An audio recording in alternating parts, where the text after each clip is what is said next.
Hello and welcome back to the CookHub. Today I am sharing a super simple and comforting South Indian tomato rasam recipe. This is perfect for any day. So, here are the list of ingredients required for rasam base and for tempering. Now, let's get started.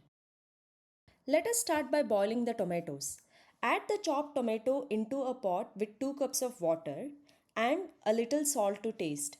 Let this boil for 5 to 6 minutes until it softens. You can also pressure cook the tomatoes or grind them into a puree for a smoother rasam, but as I am using only one tomato today, this works fine. Once the tomatoes look soft, mash it a little with a spoon or with a masher.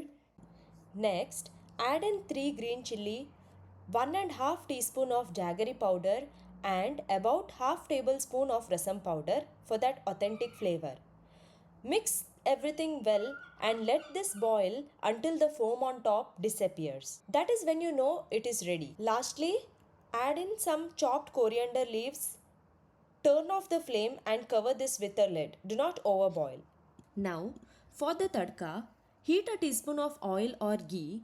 Once the oil is hot, add in mustard seeds, cumin seeds. Once they splutter, add few curry leaves and pour it into the rasam. Your homemade tomato rasam is ready to be served. Serve it hot with rice or just sip it like a soup.